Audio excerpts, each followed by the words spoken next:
तो हमने क्या बताया बेटा, P comma Q OP equal to OQ। Now reflexive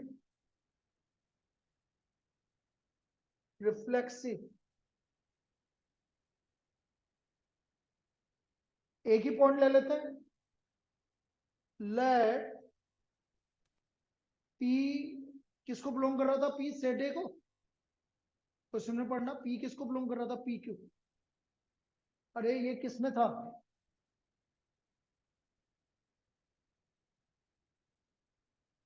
set A में था। Let P belongs to A, P comma P belongs to R, OP equal to OP। Origin की P से distance equal to origin की P से distance. Therefore R is reflexive on set A। तो R किस पे reflexive है, set A। Symmetric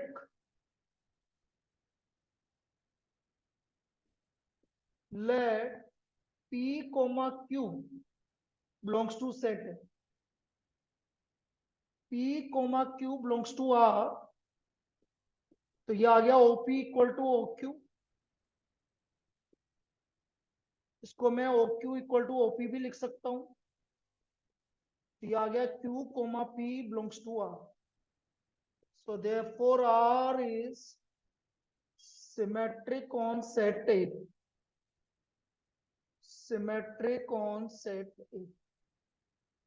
R is symmetric on set A.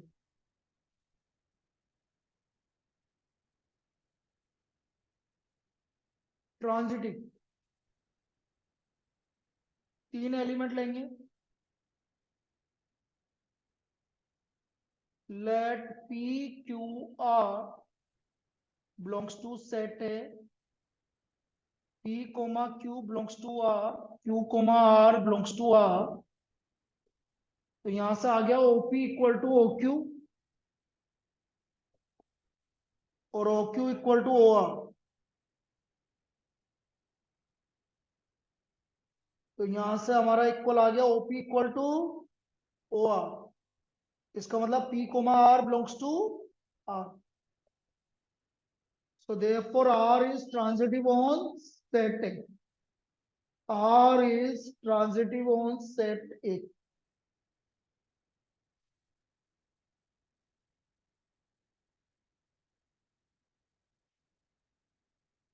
R is transitive on set A.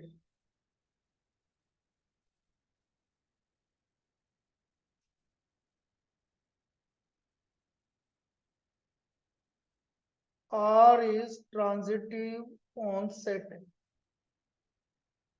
अब आप लिखोगे R is reflexive, symmetric and transitive. R is reflexive, symmetric and transitive.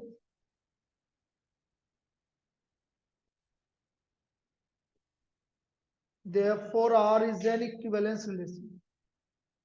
R is an equivalence relation.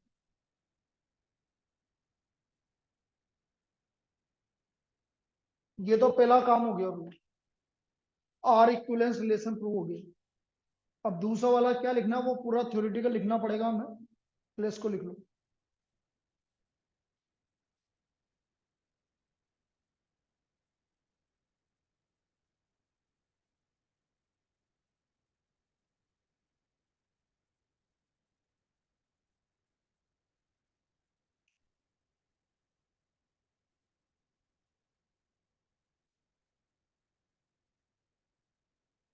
आगे लिखो।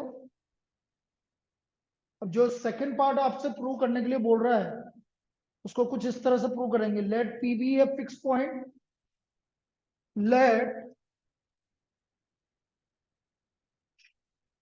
P be a fixed point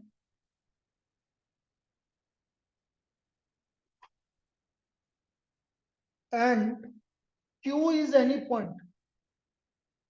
Q is any point such that on set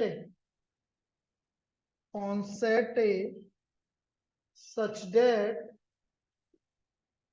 P comma Q belongs to R. तो OP equal to OQ। इसका मतलब Q इस तरह से move कर रहा है कि उसकी डिस्टेंस, तो यहां पर ऐसे लिखोगे Q moves in a plane in such a way that Q moves in a plane in such a way that its distance from origin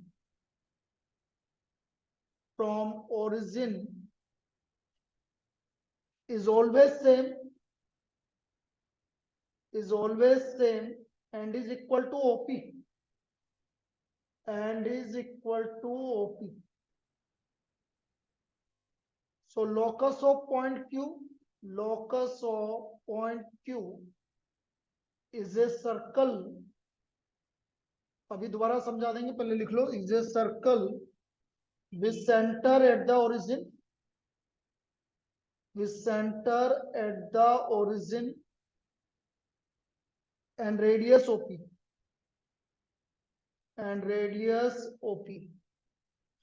Hence the set of all points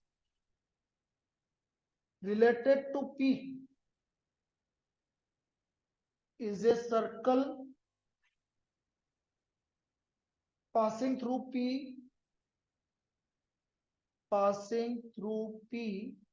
and O as origin. ये आपको लिखना पड़ेगा,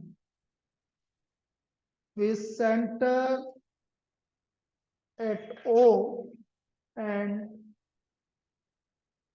OP as the radius. भाई आपने क्या करा, P एक fix point मान लिया, O ओरिजिन है, तो OP क्या हो गई, रेडियस, और Q इस तरह से मूव कर रहा है कि उसकी डिस्टेंस हमेशा किसके इक्वल आ रही है, OP के इक्वल आ रही है। तो इसका मतलब सर्कल ही तो बनेगा, पॉइंट Q का लोकस क्या बनेगा, सर्कल बनेगा।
चलिए एक लास्ट प्रॉब्लम और कर लेते हैं और ये कंप्लीट हो गया भाई।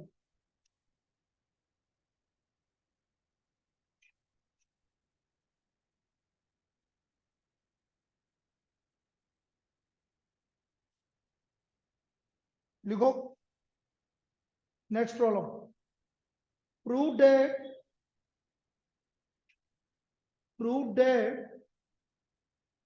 the number of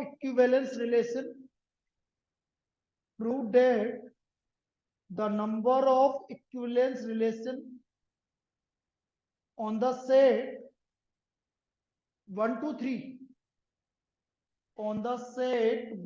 to 3 containing 1, 2 and 2, 1 containing 1, 2 and 2, 1 is 2, मतलब दो ही इक्विवेलेंस रिलेशन बनेंगे जिसमें 1, 2 भी आ रहा होगा और 2, 1 भी आ रहा होगा। अभी बना के बता रहे हैं आपको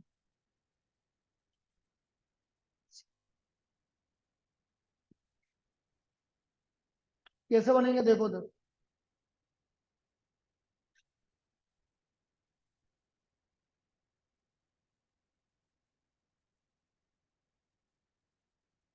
भाई, सेट ए आपका 1 to 3 है,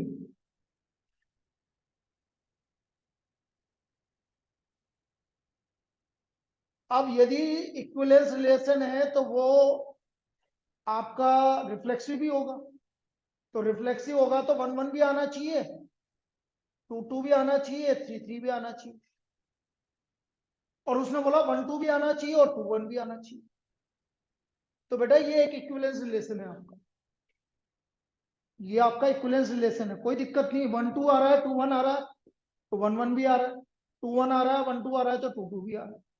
तो ये हमारा क्या है, इक्विवेलेंस रिलेशन।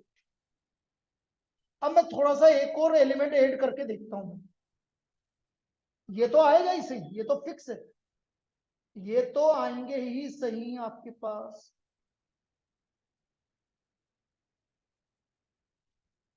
सपो मैंने बोला 1 3 ले लिया मैंने, एक एलिमेंट और ऐड कर दो, तो बेटा 1 3 आएगा तो 3 1 भी आएगा, क्यों, सिमेट्रिक होना चाहिए।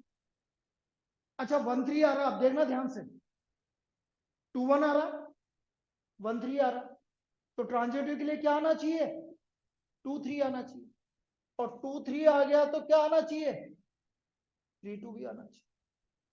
तो बेटा 1 2 3 के सारे एलिमेंट आ गए, कोई बचा ही नहीं, 1 1 2 2 3 3 सब आ गए। तो ये हमारा ये भी इक्विवेलेंस रिलेशन, अब इसके अलावा कुछ बनेगा ही नहीं, क्योंकि और कुछ बचा ही नहीं है, तो कहां से बनेगा।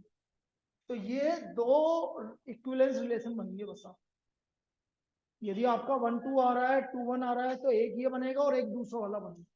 तो these are the 2 equivalence relation, ये हमारे 2 इक्विवेलेंस रिलेशन बनेंगे, लिख लीजिए इसको।